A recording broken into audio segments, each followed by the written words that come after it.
एक पुराना गाना है, आओ बच्चों तुम्हें दिखाएं झांकी हिंदुस्तान की, इस मिट्टी से तिलक करो ये धरती है बलिदान की। सुना होगा आपने भी।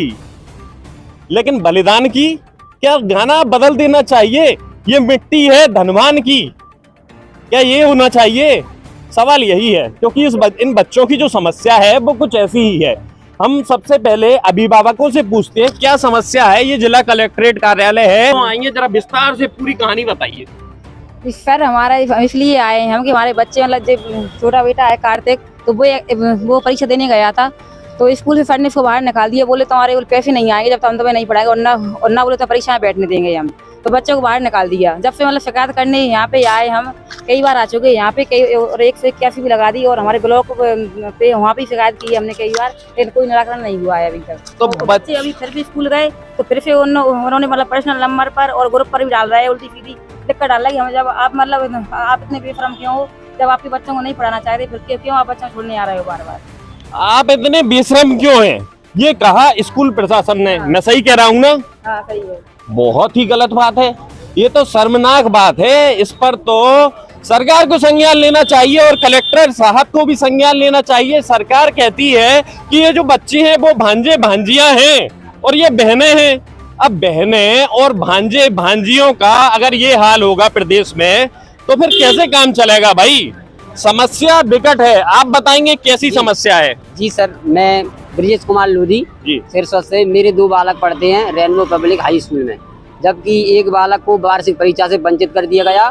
मैंने इसकी शिकायत बीआरसी से की, तो बीआरसी से बोला कि इतने रुपए तो लगते हैं, और जबकि एक भी पैसा नहीं लगता है, और मेरे बालक को वार्षिक परीक्षा से वंचित कर दिया। इसके बाद मैं कलेक्टर साहब के पास 3 बार आ चुका हूँ, 3 बार डीपीसी को अवगत करा चुका हूँ, 1 बार एसडीएम को भी अवगत करा चुका हूँ, और 6 बार 181 भी लगा चुका हूँ, और 6 महीना में अभी तक कोई कार्रवाई नहीं हुई। और मेरे दोनों बालकों को कल उनने भगा दिया। मैं खुद अपने बालकों को विद्यालय छोड़ने गया तो मुझसे बोला तुम इतने बेशर्मी क्यों हो? और जब मैंने मना कर दिया है कि मैं तुम्हारे बच्चों को नहीं पढ़ाना चाहता, अगर आपके पास 10,000 रुपये प्रति बच्चा फीस हो तो मेरे विद्यालय में बच्चा लेकर आए, और नहीं अपने घर बैठे। आप लोगों में से और किसी का कोई दुख है और किसी की कोई पीड़ा है? जी समस्या सर हमारी है। मैं दिनेश कुमार लोधी सरस्वत से हूँ। हमने उनसे फोन से कहा कि सर अब साला खुल चुकी है 1 तारीख में, 1 जुलाई में। तो मैंने कहा बच्चे भेजने आऊँ। बोले दिनेश अब शिकायत लोग बहुत नेतागिरी कर रहे हैं। बोले अब हम आपके बच्चों को नहीं पढ़ाना चाहते और आप अपनी टीसी कटा ले जाइए, और हम तो फीस वैसी लगती है वैसी ही लेंगे, और आपको पढ़ाना तो पढ़ाओ। अभी गवर्नमेंट ने हमारा राज्य सरकार ने बोले अभी 2 साल से पैसा रोके हुए है। बोले राज्य सरकार हमारा पैसा देती है, यदि आपके बच्चों को पढ़ाने के लिए तो पढ़ाएंगे, और नहीं अन्यथा आप कहीं और पढ़ाइए, और आपका जो पैसा आएगा राज्य सरकार से तो धीरे धीरे बोले किस्तों में हम आपका वापस कर देंगे। मैंने कहा सर हमारे पास इतना पैसा होता तो आपके पास इस IT के तहत क्यों पढ़ाते हम अपने बच्चों को? और किसी की कोई पीड़ा, कोई वेदना, कोई कुछ कहना चाहेगा? जी, स्कूल का नाम और बोल दीजिए। Rainbow public high school Sirsod. जी बोल रहे थे कल 10,000 रुपये 5-5 दे दो, 2 बच्चों के, 1 बच्ची है मेरी 1 बच्चा। जो बोल रहे थे कल 10,000 हम जमा कर दो, जब मेरे पास गवर्नमेंट से पैसा आ जाएगा मैं आपके वापस कर दूंगा।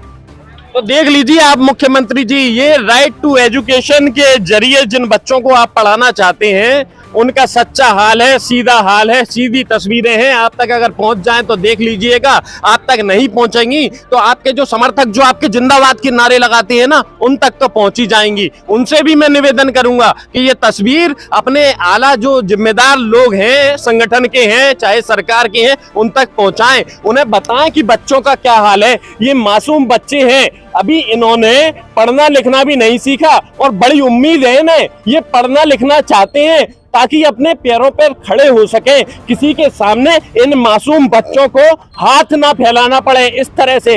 लेकिन शिवराज जी, अगर इनकी शिक्षा नहीं हो पाई तो इन्हें हाथ फैलाने पर मजबूर होना पड़ेगा।